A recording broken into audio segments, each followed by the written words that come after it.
What's happening, my friends? Welcome back. It is Wednesday. It is that time of the week when you come for the boot camp to learn about social media marketing with your main man, Josh from Post Planner. So let's get things started. Now, first thing I wanted to share with you guys is the fact that we put this really sweet page together for y'all. You know that we're having these boot camps every week, and there's a lot of good information there. And you might be wondering where you can get past shows. Well, lucky for you, we've got this. Check this out. There's the short link there, and the long link, as they say, is right here. So you can always head over there, check out. We have a bunch of old boot camps there, lots of great information. Jump right in there. Check out what we've talked about in the past. A lot of valuable stuff there.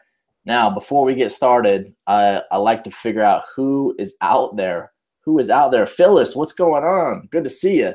Where are you in the world, Phyllis? And for all the rest of you on the call right now, on the webinar, why don't you type in there in the comments, tell me where you are in the world, and also, were you on last week's webinar? So tell me what city you are hailing from right now. Ooh, Washington, nice. Issaquah, sounds like an interesting place. California representing. South Carolina, good to see you, Cheryl.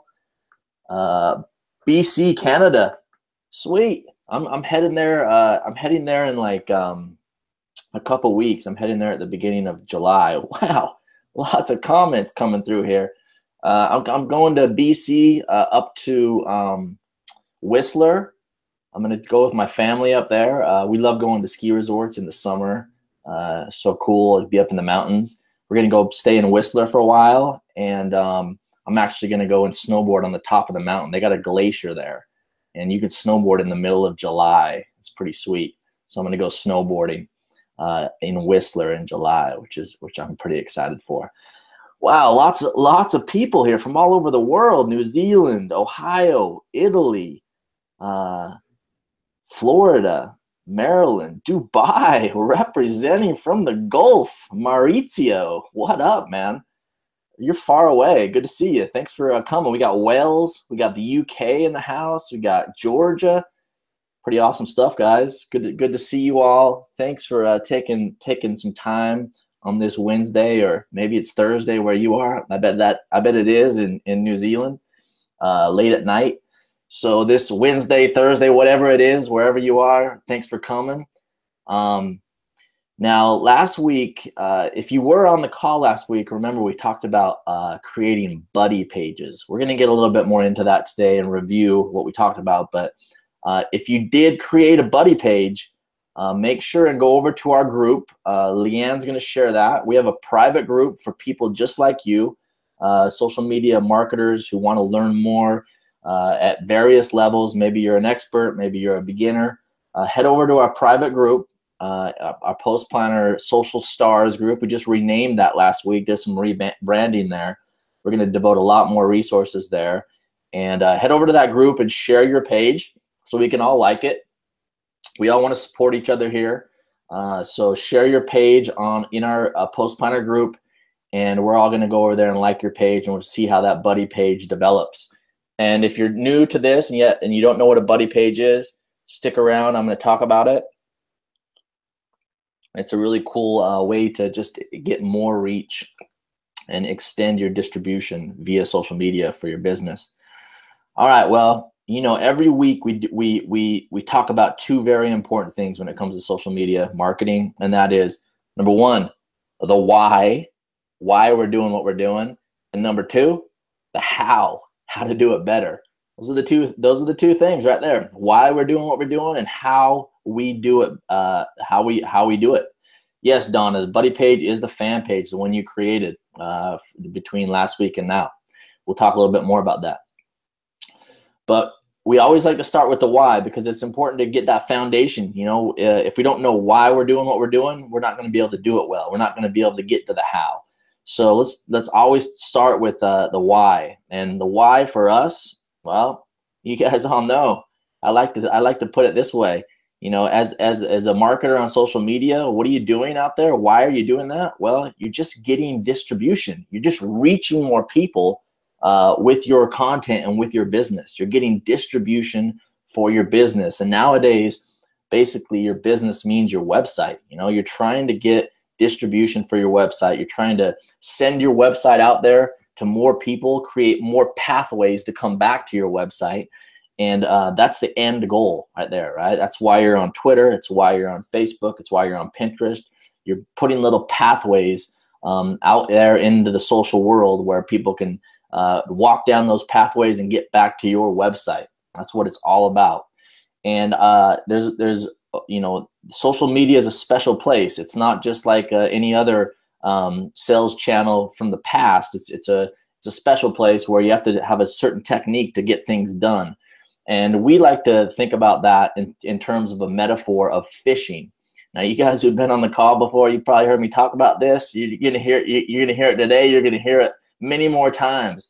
It's all about fishing out there. You're gonna go out there and you're gonna get on the high seas of the internet, and you're going to get on the high seas of Facebook and social media and social networks, and you're going to have your boat out there on the high seas. And your boat is your website, and your boat is where you convert people into customers. You convert your fans and followers into customers. But in order to get them into that boat, you got to attract them to the boat. And you know, we like to think about it in terms of fishing.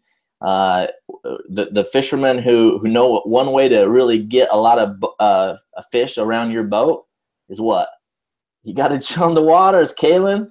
Well done. Throwing it down. All right. I like that. I like that. You guys know what's going on. You got to chum the waters, baby. And just for special, you know, we got a few ways to think to visualize this. You know, we always got our infographic about fishing on Facebook, which is here. And you know, I love my my little image that I found about chumming the waters. I'm going to share my screen here. You guys are gonna enjoy this one. You know, you got my image here where I can explain it. Right here it is, chumming the waters. You're out there on your boat. You're throwing that chum in there. Right, there's you, the social marketer. There's your business. You got to get these fish from out of that water and into your boat. So you got to chum the waters with that engaging content, that content that doesn't have any link back to your website. It's just simply there to feed the folks, right? To feed them what they want, which is engaging, educational, inspiring content that attracts people to your page, to your Twitter account, to your social account. And then once you got them there and biting and in a feeding frenzy and in proximity to your boat, then you got to drop in your hooks. And your hooks are your links back to your website. Best form of those are blog posts. So we're going to talk a little bit more about that. But I also had a new one that I wanted to share with you guys. You guys are going to love this. Okay, check this out. Lumber Liquidators has engineered bamboo from just $1.99. Pre-finished hardwood from just $1. All right, here we go. Chum King. George's Tackle Locker, presented by Chum King. Put fish into a feeding frenzy.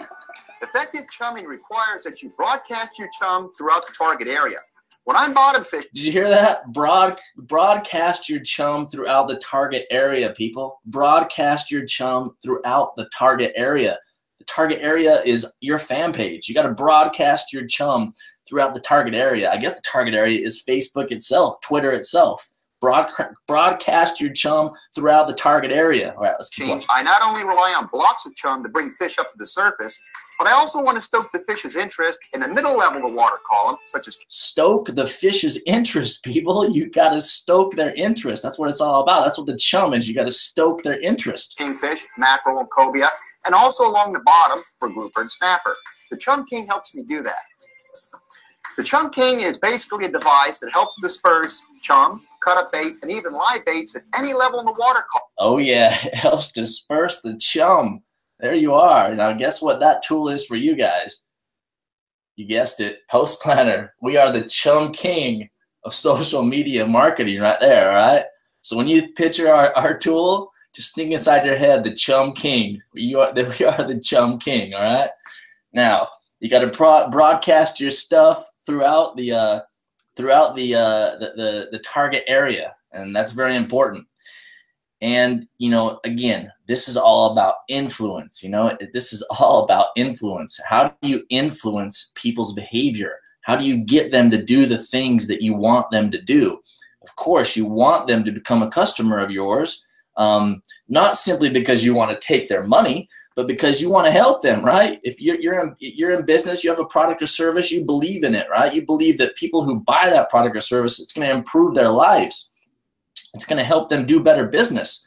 So that's why you're out there. You gotta reach them with your content. You got to get them into your boat, and you got to turn them into customers so that both of you can mutually benefit from the commerce that comes from them buying your product. So there you go, chums and hooks, baby. So that's the why. That's why we're out here. That's why we're out here on social media. That's why we're trying to find great content to post. Now the next question is how.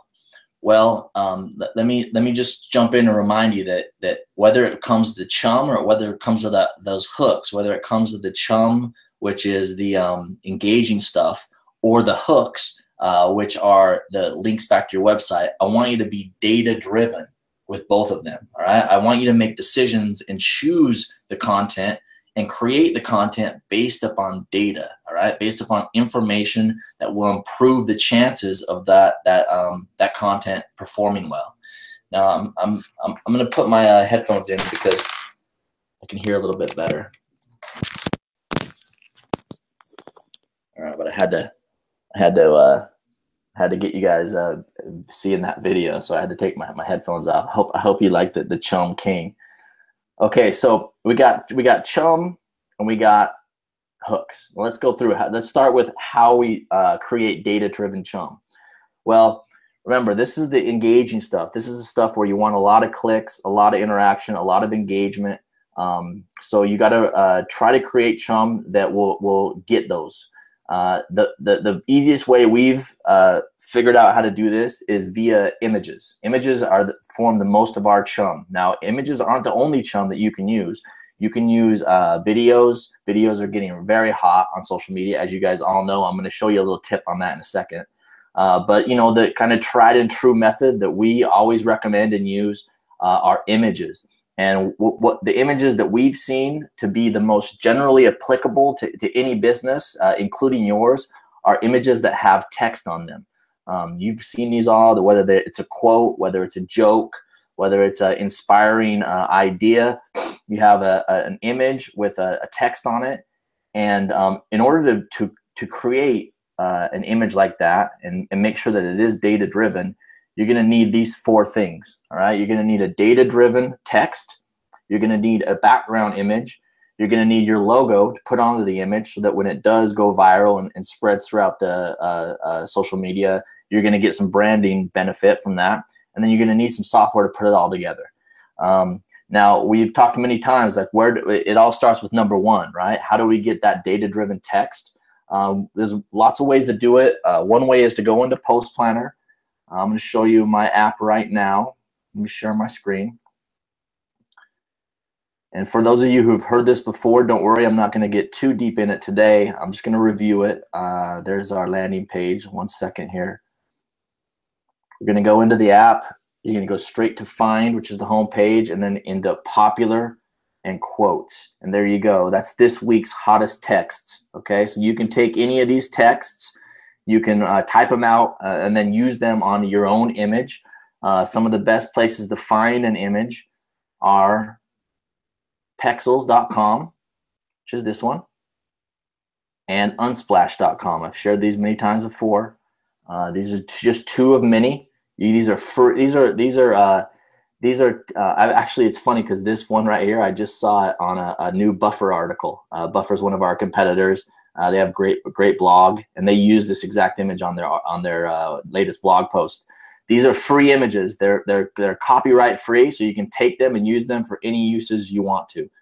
So definitely check out Unsplash, check out Pexels, two great sites. So that's where you get number 2. And then number 3, let me get back on here. Your logo, you should have an image of that, and then you use your whatever design software you need to use. I personally use Photoshop. I'm old school like that. You guys, you can use any one you want, whether it's Canva, Relay, any of those other ones, okay? So those are the 4 things you need, and really what that leads to. Let me show you before and afters of let me show you before and afters of how that works. So here's before. This is one that I found in Post Planner, right? To all the people who are loving and kind to me, thank you for the sunshine you bring to my life. This particular image got 5 stars in Post Planner. You can see it has almost about 45,000 shares, so it's reached a lot of people. In comparison to all the other images on this page, Positive Quotes, this one is outperformed by far. So it's an outlier, right?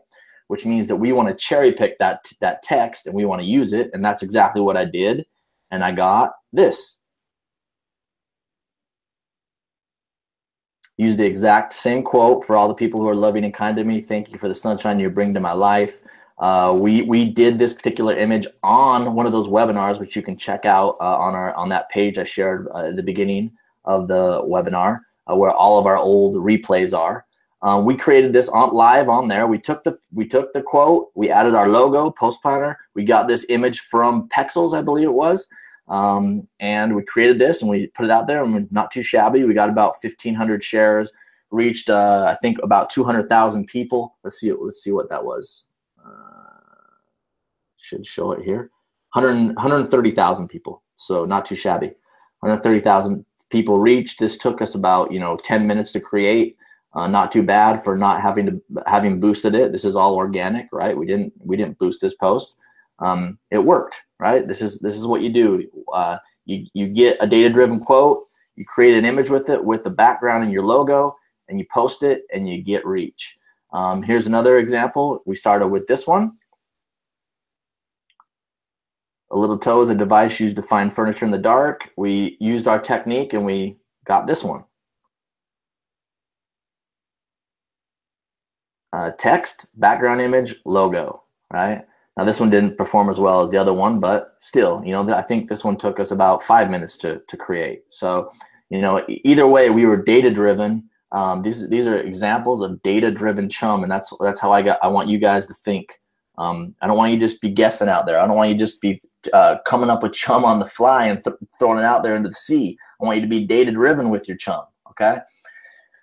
So that is the chum side. I got one new chum tip for you guys, which I think you're really gonna like, and it's about videos. We all know that videos are hot, right? When we get on Facebook and we start scrolling on Facebook on our mobile devices, on our phones, videos are so much of what you see, right? You scroll, you see a video start. You scroll, you see a video start. You tap it, you hear the volume. Well, here's how to start using some of those videos for your Facebook page, whether it's your buddy page or your main page. And that is by just simply resharing other people's videos. Now, Facebook's made this very easy to do, and also you don't have to steal other people's content here. You can simply reshare their videos, the posts that I'm talking about native Facebook videos here. So let me give you an example so you can see what I mean. Share my screen here. Now, my buddy page, as we've talked about before, let me pause this. My buddy page that I created, as I mentioned to you guys, we internally, we have this project internally in Post Planner to get everyone using our app internally. So we've created what we call passion pages that are about our passions. And I'm really into rock climbing. So I created a page here called Free Solo. It's about free solo climbing when you climb without a rope. But I share all kinds of content all about climbing and outdoor sports and extreme sports on this page. And it's been doing pretty well. And this is an example of what I mean. What I did is I shared, Black Diamond is a manufacturer of climbing equipment, ropes, harnesses, all kinds of gear for climbing as well as cross-country skiing. And I have their page. I've liked their page. I have their page in Post Planner to check out what content's performing best. But what I've done here is I've taken their a native video that they posted on their own page, right? And that's why when I actually click this one right here, I get the original. There's the original video right here, right? And if I share that video, it's still, it's not like I'm stealing the video and uploading it as my own. I'm simply sharing it as their original video. But the cool thing is that Facebook still gives you a ton of reach on these reshared videos. So you basically get the best of both worlds. You got your cake and you get to eat it too, right? You're using other people's content, but you're sharing it as theirs. So, as you can see in this post, Black Diamond still gets a shout out from me. I've shared their name. People can click that. They can even like their page. And I still reap a lot of benefits, a lot of engagement. This functions as my own post on my own page, so I still reap all the benefits of posting this, but I'm doing it the right way. I'm resharing, and the way this shows up in the news feed on a mobile device, it just shows up like a normal video. It's very hard to tell the difference between whether I uploaded this myself, right, as my own native video, or whether I reshared it as Black Diamond. There's not going to be a whole lot of difference in reach and engagement between those two, just because of the way Facebook's created this sharing mechanism. So if you want to do this, it's really easy to do inside of Facebook. You can just be using Facebook as your page and click share, and it'll create a story for you. You can see this is coming from, this is obviously my own post, but I'm sharing the video as Free Solo. Or what you can do is you can just every video post that you share. Let's see if we can get to the original video. Here's the original video, and it has a permalink here, and you can simply take this link, this URL, and you can go into, if you're a Post Planner user, you can go into the Composer, and you can just add it right there, and it won't show any title or any image, but rest assured that it is there. And we're working on a better user interface here to let you see more of videos metadata, so you can know what the title is and stuff. But for now, you can add it there to the Composer. You can add a status right here, and then you can add it to your plan just like you would any other link that you would share. And when it shares, it's going to look like this. Let me go back here. This is how it's gonna publish, and you can see this was published by Post Planner. So anyway, that's a quick tip on Chum and starting to utilize other people's video content, because as you guys know, video is hot and video gets a lot of reach and a lot of engagement. So yeah, it's a great thing to do, and it's just a really good way to leverage other people's content, but also do it the right way, so that you're giving them credit, and you're just kind of extending the reach of their original videos. And anyone whose video you share like this, they're just going to appreciate it, because you're just helping them, right? So there you go. Chum is not just images; it's also videos, and it's also third-party articles. So people in your same domain who are creating great content on their blogs, sharing that content can also function as Chum for you, because it doesn't, clicking it doesn't get it back to people, back to your website. So they aren't hooks, but they are still educational, inspiring, just great content to consume for your fans and followers. So that's how you got to think about it. Chum is anything that you share that is not a hook. Right? Anything that you share purely for the sake of helping out your fans and followers, getting them valuable stuff, information, inspiring them, making them laugh, any of those things, that all functions as Chum. And then in between that Chum, as you know, you fishermen out there, we got to drop in our hooks.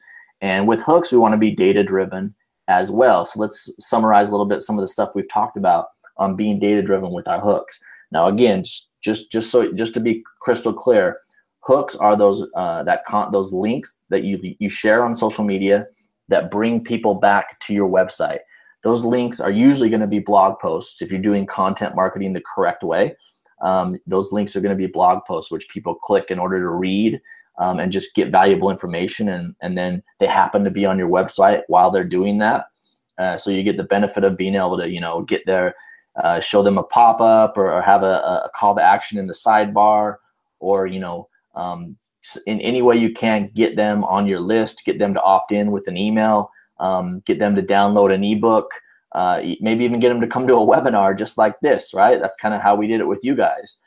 We somehow got in front of your eyeballs, and you clicked on one of our stories, went back to the landing page for this webinar and signed up. And now you're here, and now I'm helping you out with some good information. And hopefully you're going to, if you do need a tool to do some of the stuff that we're talking about today, you're going to think about Post Planner, right? Because Josh has had you on a webinar.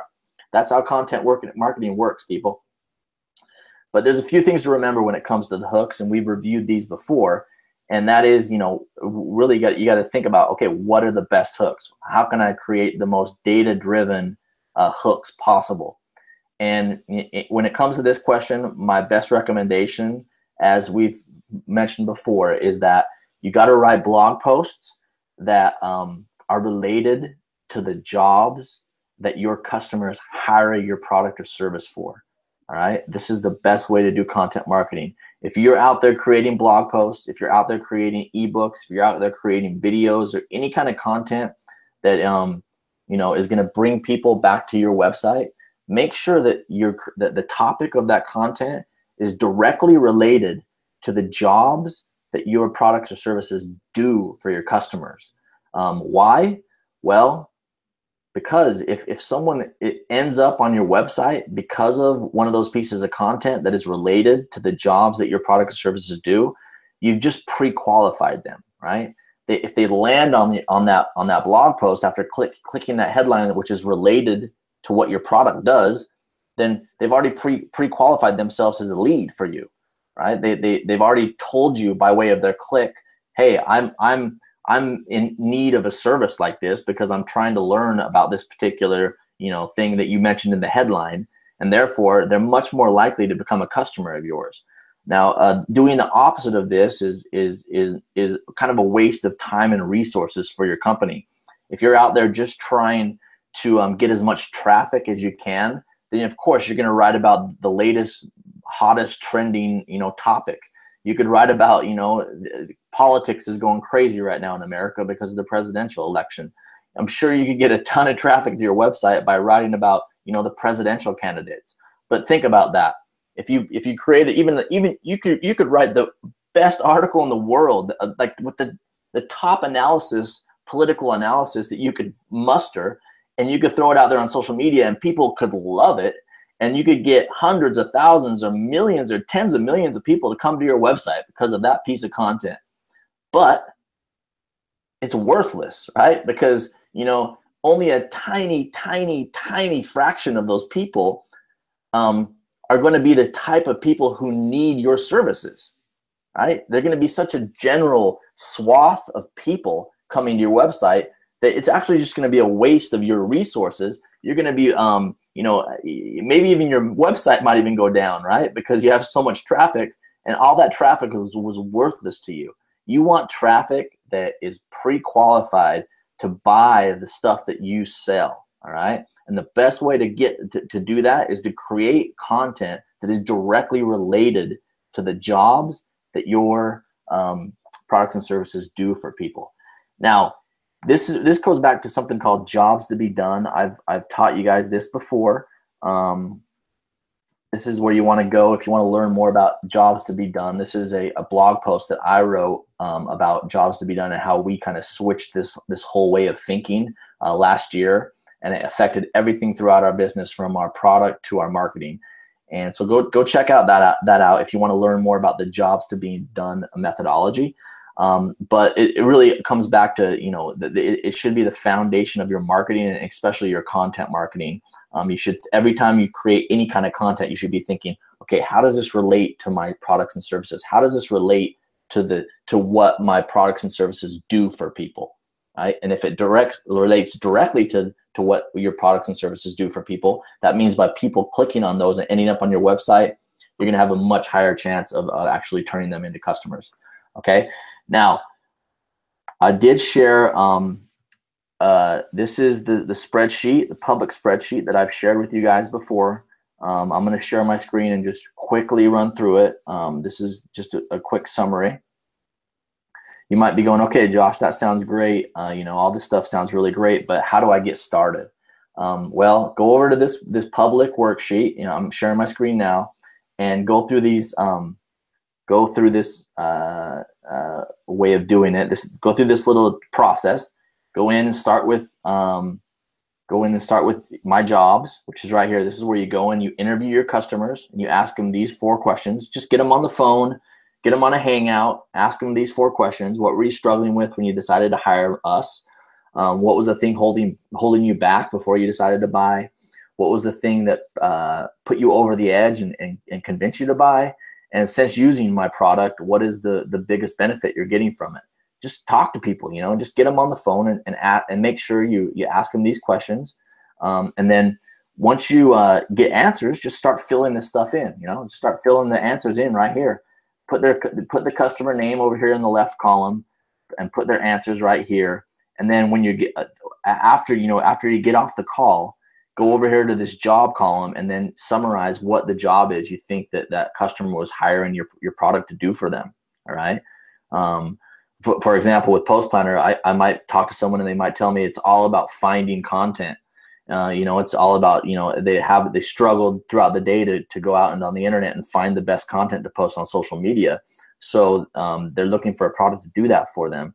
And so the job that I would put over here in job is find content, right? And after 10 interviews, 20 interviews, 30 interviews, you're going to start to see patterns over here in this column of job. And if you see one job just repeating, then you know that is really the main job that people are hiring your product to do for them or your services to do for them.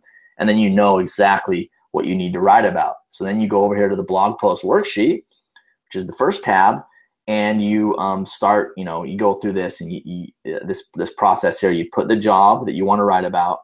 You start with thinking about the intent of the person who's searching. So you get into the head of someone who's Googling and think about what they're going to type into Google. What is their intent? What are they looking for? And make sure it's related to that job over here.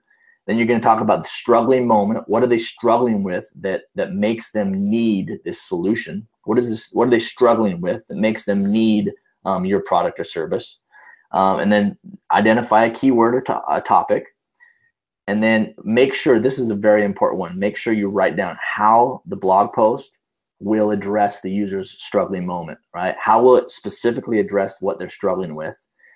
And then get your 2 headlines here, and boom, you're going to be in such good shape when you have all these things, because then you can just go over here to the intro formula and you can write your intro to your blog post. Remember, when it comes to writing blog posts, one of the hardest things is just getting started, right? Just staring at that blank page and not knowing where to start. And this is the way to solve that. You just go in here, you start with a question that is explicitly about C or B from this one, right? About these 2 columns here. And then you say, have an empathy statement, like, I feel your pain, no problem. Then you say, in this article I'm going to talk about, and then you're going to have column E right here, which you've already typed in. And then 4 is that so you can do B, and repeat the headline as the H2, and you're ready to go. You got your intro. All right. So that is the process you need to go through to create hooks. Remember, this is all, I'm talking about this because of hooks, right? Let me jump back on screen here.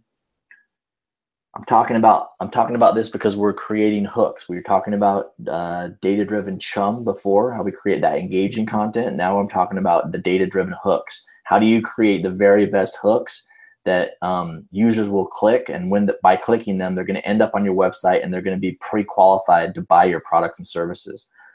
Just use that worksheet, and I promise it's going to do wonders for you. Just by going out there and interviewing your customers, you're just going to you're just going to learn so much important stuff that you never would have learned if you had not really dove deep and talked to your customers about their struggles. I cannot emphasize this enough. Business is about solving people's problems. Great products, great services are about solving people's problems, helping people with what they're struggling with. And if you don't talk to your customers, you're never really going to fully know what they're struggling with, and you're never really going to be able to serve them and solve their problems for them. All right. And the other benefit is that by talking to your customers, you also get to hear the way they talk about the problems that they have, the specific words that they use, the specific vocabulary that they use. Because you might talk about your product or service. You might talk about it in terms that make sense to you because you've been in the industry for a long time, or you've been, using those particular terms internally in your company for a long time. But that might not be the way that the people who are buying from you actually talk about it. And you really need to know the words that they use, because if you speak their language, you're just gonna have much more influence over their behavior. You're just gonna be able to sell them your products more easily if you speak their language and use the terms that they use. You're not trying to, eventually you want to teach people, just like I'm trying to teach you what I've learned about social media. You want to teach people, what you know. But it's kind of useless to try to teach them when you're just first coming in contact with them. If you're trying to get them to use other terms, the so-called correct terms for things, they don't care about what the correct terms are. They think of it in their own words and in their own language. And if the more that you can speak that language, in the first contact, on your homepage, in those blog posts that you're writing, the more that you can use their words that they use when they talk about their struggles and they talk about their problems, you're just gonna connect with them more, and you're gonna just have a better chance of turning them into customers. All right, so it's good to spend a good amount of time on that, because it's so important. It's really what it all comes down to, since we're all in business here. Okay, so we talked about data-driven chum. We've talked about how to create it. We summarized that. We talked about data-driven hooks and the best way to create those blog posts and those ebooks and that content. Job is to be done, baby. And now I want to talk about, just review a little bit about what we talked about last week, which is creating a buddy page. Now, remember, this is just another way for you to get reach on social media and have influence on social media. Going back to our fishing metaphor, originally we talked about the boat being out there, and that, you had one boat and you had to get as many fish around that boat as possible to get them into the boat and off to your website. Well, having buddy pages is like having multiple boats. So instead of just one boat in the middle of the ocean, if you have 5, 10, 20 other Facebook pages that are about the topic that your product is in, about the industry your product is in, you can just imagine it as having like a fleet of fishing boats out there. Instead of just having one out there trawling and chumming the waters and catching customers, instead of just having one, you have a whole, you have 20 boats out there covering more area, getting more influence, and just getting more people in the boat. So I showed you my buddy page. It's not really technically a buddy page, my free solo page. It's more of a passion page, because it's not really, I don't really have a business goal with that page. But if my business was an outdoor sports store, or if my business was a guiding operation where I took tourists out to guide them on trails, or I took tourists out to guide them up mountains. If I was in any kind of business that was related to rock climbing and outdoor sports, then it would be very beneficial for me to create a page like mine, my free solo page, a page about climbing, a page about hiking, a page about what else? Cross country skiing, about snowboarding, about anything that is related to the products that I sell in my store, for example. The more that I can build up pages, and if I'm a local store, then I can target with my Facebook ads that I'm getting likes for, I can target my specific location, so that I can make sure that most of the fans on those buddy pages are in a specific geographic location, and they all have expressed interest in specific interests. Okay, and they're not really going to like your page unless they're interested in, for example, rock climbing. So last week, you know, I introduced this to you guys, and I asked you to go out there and create your page. At least start thinking about what, you know, a few different pages that you could create, and start by creating one. And then the next step is to start some like ads, and you know, you do that by going into the page and going to your ad manager and just creating some like ads. Facebook will ask you what your goal is, and just say, I want to get more fans, I want to get more likes, and then you know, you can go through the process, which I'm going to talk about on some future webinars. I'm not going to get into ads right now, but I just wanted to review this and let you know, and just get that in your head again about the value of creating pages other than your main brand page, creating pages that are related to the jobs, right? And, you know, and again, if you can want to think about this with jobs to be done, you can do that as well, right? What are the jobs your product or services are doing for people? Okay, what pages can I create related to those jobs, right? So, for example, if the job that I do for people is guiding them up mountains, then, you know, I'm obviously going to create some fan pages about mountaineering, about ice climbing, about downhill skiing, you know, about all these kind of related topics, and I'm going to target the people either in my local community or in a local state or in a country or worldwide, depending on how big my business is. And I'm just going to build up that page and get as many fans as I can.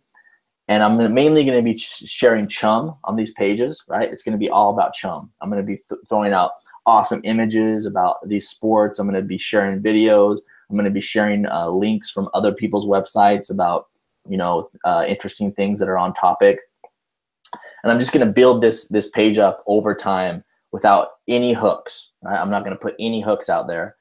But once I get to a certain level and I feel comfortable with it, I'm just going to start dropping in the hooks here and there. And those hooks are going back to my website, right? So I'm going to start basically advertising my business on these other pages kind of covertly, and, you know, influencing people to come over to my website and get to know me, get to know my brand, and then hopefully turn them into customers.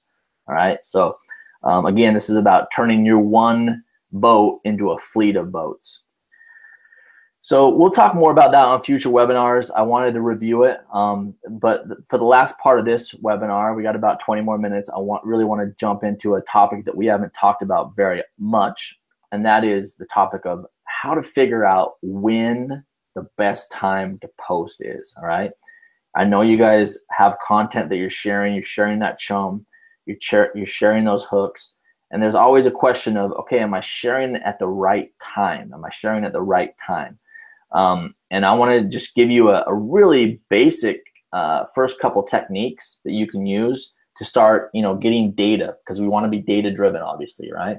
I want to just share a really technique that any of you can do without any tool. You don't need any external tool to do this. You just need Facebook and your Facebook page. And let's see how we can figure out, you know, how to decide, you know, those times when we post. So in order to do this, now just to introduce this topic a little bit more, I want to kind of bring up two sides of the debate here, because there is kind of a debate that's happening in social media marketing about whether this stuff is important or not. In other words, there's one kind of side, so one camp that basically says that timing doesn't matter anymore. All right, it doesn't really matter the specific times that you put the content out there. And I'm partly in this camp, because a really interesting thing has happened to social networks over the last couple of years, and that is that the news feeds of these various networks are moving. When social networks are smaller and they have fewer users, they always have a chronological news feed, which means that all of the content that is posted all gets into the news feed of every user who's connected with his friends and followers, right? So for example, Twitter up until now has mainly had a chronological news feed, right? If you follow thousands of people on Twitter and you go to the your Twitter news feed, your news feed is going to be changed every second. Every time you refresh the page, you're going to see 1,000 more tweets, just because of the sheer number of people you're following. Whereas if you go to Facebook, as you guys all know, this is what's called a curated news feed. So Facebook's watching your behavior. It's watching what content you're clicking on, what content you're liking, what videos you're watching, what photos you're clicking on. It's watching all of that, and then it's trying to deliver to you the very best content that it can. So that every time you jump onto Facebook on your mobile device, for example, while waiting at the bus stop, the first content you see at the top is the content that Facebook thinks that you're going to like the most, that you're going to engage with the most, because it believes that by serving you basically signal instead of noise, that your experience on the website is going to be better. Okay, so that's the idea, is that we move as social networks get bigger, we move from chronological feeds where in the beginning it's not so noisy, but as the more people you follow, it becomes noisier. Social networks move from that over to curated feeds, which are algorithmic. Algorithms determine what you see in the news feed. Now, that's all to say, to bring up the topic of, okay, why does timing not matter according to this first camp that I'm talking about? Because their argument is that because it doesn't matter in an algorithmic news feed, timing doesn't matter. In a curated news feed, the social network itself, the algorithm is going to determine what your followers see, right? And if your followers have demonstrated a kind of behavior that shows that they want the kind of content you're sharing, Facebook, for example, is going to show it to them nevertheless. It's going to show it to them no matter when you post it, right? You might post it at 9:50 a.m., but these people might not get on Facebook until 3 p.m. And Facebook's still going to show them that content because they've determined that particular fan likes your content enough, and that this content is performing well enough that they're going to show it to them, in spite of the fact that you posted it 6 hours earlier, for example. So that's the one camp. The one camp believes that timing is becoming less important, and some people believe that it's not important at all. Just there's really three factors in what you post, and I just wanted to share this video with you. Some of you guys know that I like to do live videos from my skateboard, and I did a live video a couple weeks ago that was about this exact topic. So once this webinar is over, go click on that and watch that video where I discuss it. But the debate is, it's about really the things that determine how your content performs. And, really the three factors are, one, when you post, two, how often you post, and three, what you post. Okay, those are the really three things that you worry about. And the argument is that the exact timing of your posting is really less and less important in curated algorithmic feeds. You just don't have to worry about it as much. You can kind of hands off and let the social network do its job and deliver your content to the right people. You don't really have to worry about posting it at a specific minute. That's the one camp. The other camp is, and I'm partly in this camp as well, is that it does matter when the specific minute you post, because, and I'll explain to you why I think it's reasonable to think this way. And that is because even in a curated feed, even in an algorithmic feed like Facebook's still getting a signal from the engagement on a post about how much it shows that post to future people who are on Facebook. So in other words, if you put out a post and Facebook shows that, let's say you put out a post at 9:50 a.m. and Facebook shows that post right at 9:50 to, a sample of your followers. Let's say, it shows that post to 500 followers or fans of your page. And then Facebook basically makes a determination right then, right? It starts to grade and score your post as to whether it's going to show it to more people. And if your post gets a lot of engagement in those first, few minutes, in those first 10 minutes, first 20 minutes of being live on Facebook, then Facebook's going to make a determination. It's going to increase the score basically of your post, and then it's going to be more likely to show it to those people who come on later at 6 p.m. or 3 p.m. So I hope that makes sense. That's that's why, you know, the argument goes, you know, we don't know exactly how these curated news feeds exactly work, because they're kind of trade secrets of the social networks. They keep them really tight.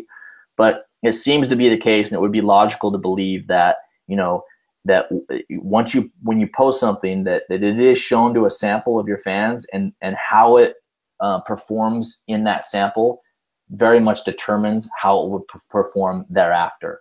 Okay, so I have heard before. So, for example, when I show you my plan here in a second, when I post on my free solo page, you're going to see that every one of my times are at 50. You know, so like 850, 950, 1150, and that is because, and I don't know this for sure, but you guys may know Robert Scoble. He's kind of an influencer, and in tech. And he mentioned this idea that, you know, that 10 minutes before the hour or 15 minutes before the hour tends to help, because people, it's at that time when people are kind of getting out of meetings, or they're going to go to an event like a meeting, and it's in those moments before things start at the top of the hour that people are, you know, pulling out their mobile phones and, you know, checking things just for a few minutes before they, you know, go into that meeting.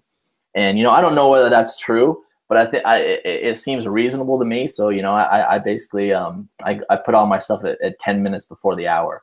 So it's something you might want to think about and you might want to test.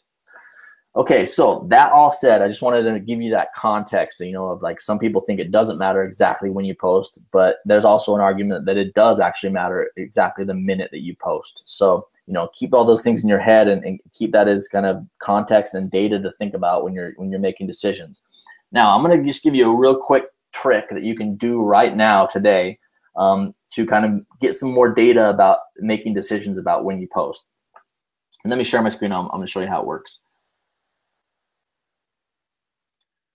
Okay, I'm going to go over here and I'm going to show you guys. I'm going to show you guys in Post Planner just to show you when I post on my free solo page. Okay, that's my buddy page, my passion page.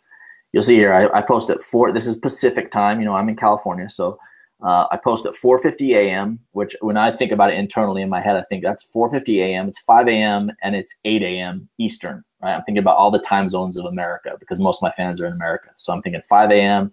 and 8. You know, I'm across the country. I'm thinking about those times in the morning. Anyway, 4:50 a.m., 9:50 a.m., 1:50 p.m., 5:50 p.m., and 9:50 p.m. Okay, those are the times that all my posts are going out. I got 4 photos going out every day, and I got 1 article that I'm sharing. Okay, those are my 5 times. Now, what I can do is I can go into Facebook here, and I can go to Free Solo, and I go to my insights on my page, and then I go to posts. And then here's one data point that we're going to talk about in a second. This is where I see Facebook shows me when my fans are mostly online during the day. Okay, and you can see here that it's at 2 p.m. is the peak of when most of my fans are on Facebook, and that the trough over here is 1 a.m. in the middle of the night. Okay, this is Pacific again. Okay, that's one data point to think about. But let's go down here to posts, and let's sort by reach, like which posts reach the most people. And then I'm going to get a data set of posts of about 30. I think this is going to be about 30. Okay, let's count those real quick. So we got 3, 6, 9, 12, 15, 18, 21, 24, 27, 30. So I got a sample of 30 posts here. Okay, my last, well, the 30 posts that have performed the best on my page. Okay. And then what I can do, I'm going to drag this. I'm going to drag this over here, and I'm going to open up my Google Drive, and I'm going to create a new spreadsheet really quickly. And this is not going to be complicated. And I'm just going to type here in this first column, 450, 450, and then 950, and then what was it again? 150, 550, 950. I'm going to go 150, 550, 950. Okay, those are my posting times. Okay, those are my times. And I'm going to go to my top 30 posts, and I'm just going to see which ones. If I can, I'm going to see which times had the most representation. Let's do 450 first. 451, 2,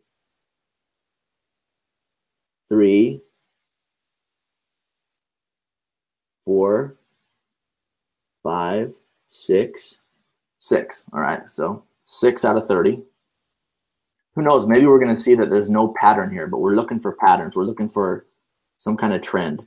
Let's start with 950, 951, 2, 3, 4, 5, 6, 7,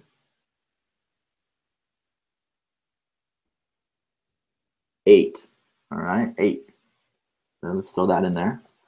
150. Remember, this is around the time that Facebook said most of my people are online. So let's see if there's any connection here to that. 1,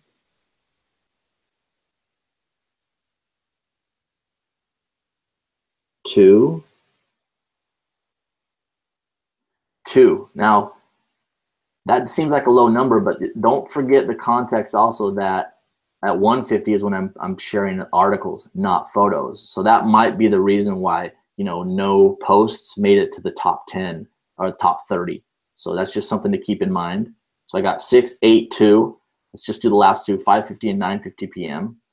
And again, I'm showing you this because you can do it so easily. I'm trying to help you here to do this yourself. 5:50 p.m. 1, 2, 3, 4, 5, 5. So far, not too much. Let's evaluate once we're finished here. Then let's do 9:50 p.m. Let's see. 1, 2, 3, 4, 5, 6, 7. So there it is. Hopefully those add up to 30. See if they do. Oops.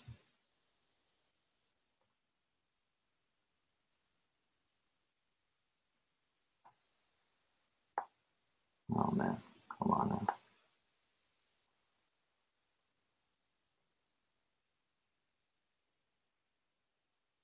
Equals sum of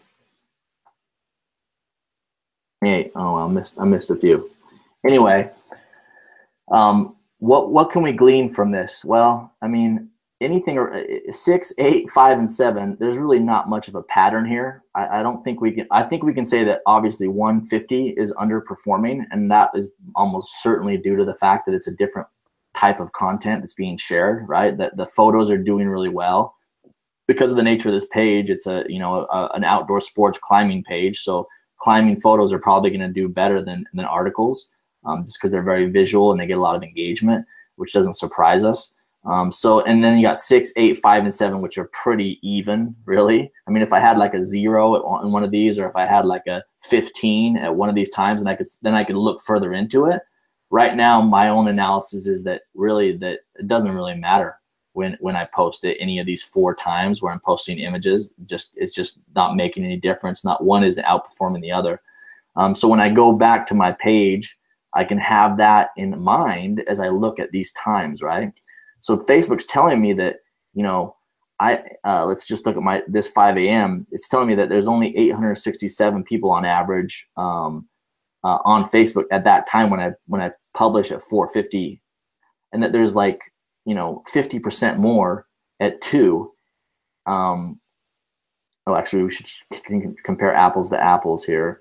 What's the other one? 10 a.m., 6 p.m., and 10 p.m. 10 a.m.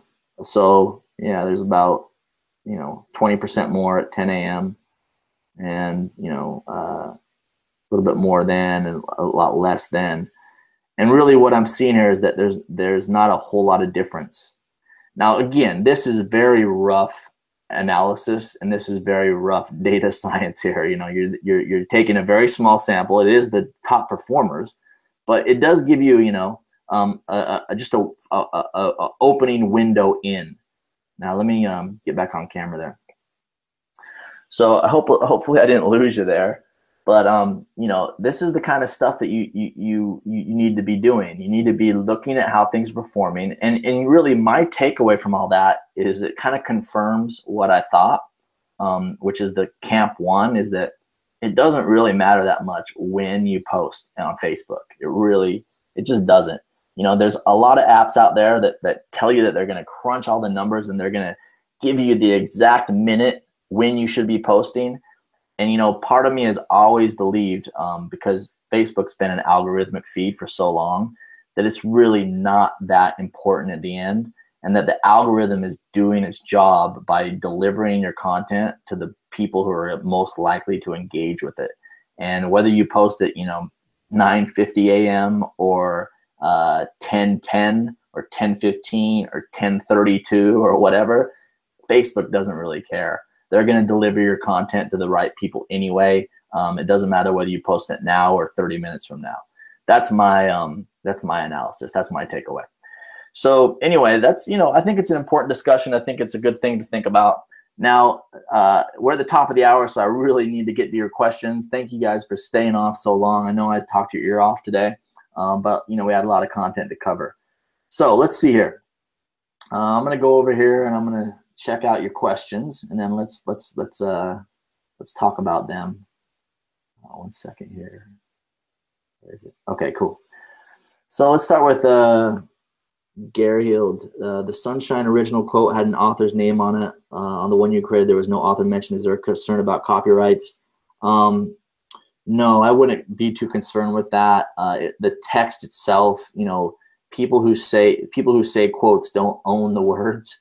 So, I mean, it would have been nice. I could have put their name there. I think it was more of a design decision, you know, that their name didn't really fit without making the type too small. And that's really why I made that decision. But, you know, I personally, and I'm not a lawyer, but I don't think people own words. So if someone says something in a text on social media, for example, or if someone says something in a speech, I don't think they have the copyright to those words. So I really wouldn't worry about copying texts. Now, when it comes to images and videos and other content, blog posts, if you're copying that and not giving attribution, then, you know, that's basically, number one, not cool. And number two, it could be illegal. So keep those things in mind. But good question, Gary Hild. Let's see here, Donna. You mean we should do this with every chum post instead of just sharing on the posts? I can't remember the context there, so I'm gonna skip to the next one. Facebook only markets organically with people who have come in contact with my page. No, when people, when your fans share your content, they're sending that to their own networks, and so often your images that get shared or your posts that get shared will reach people who are not connected with your page. And I showed you a trick. I just want to show it to you one more time because it's such a great one. Let me share my screen real quick. This is a good way to get those people as fans. Check this out. I showed this to you last week, but it's a good one, so I'll show it to you again. If you go to your page and you post something, for example, here's the last one that I posted. Let's use this. This one's pretty good. It has about 68 likes or 70 likes, this image. And I'm going to go here. And then you can see this person right here, Brian Boydston, is not connected with my page, right? So I'm going to invite him. This person, Clint Casey, not connected, invite. Invite. And this is something you guys can do on any of your posts. Just click on the people who liked, and then you're going to send them a notification to like your page. So it's just an easy way to get free likes here. You can see I got a ton of them on even this one post. So I'm going to invite them all to like my page. They've already expressed the fact that they like climbing photos. So I can do the same thing here, 103 others. I'm not going to do all of them right now, but invite, right? So that's a good way to do it. So hopefully that answers your question. They won't just show your stuff to the people who are connected with you. Let's see here. How many posts per day is best? That's the next question right there, Donna. That is the next question. We can talk about that next week. What is the frequency? So you remember there are those three things that we talked about that the decisions need to be made about content. When exactly to post, how often, and what. to post. Now, the what we've covered quite a bit, chum and hooks, right? Data-driven chum and hooks. The when we just talked about, and we'll talk about it more. But then the frequency is just another realm of thinking and analysis. So we will get to that at some point. You know, I've made the decision to post 5 times a day on my buddy page, and on Post Planner, you'll see that we post a lot more. We post, I think, about 10 or 11 times a day, and we have a worldwide audience there. So we're posting 24 hours a day, like every couple hours.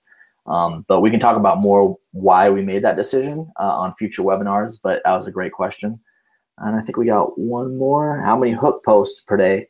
Good, another good question. This is all about frequency. Let's see here.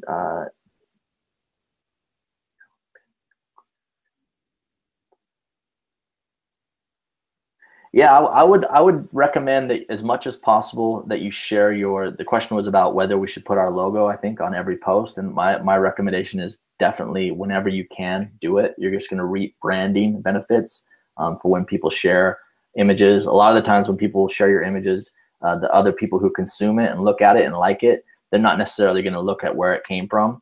But if your logo is right on there on the image, then you're at least going to have the chance to get in front of their eyes.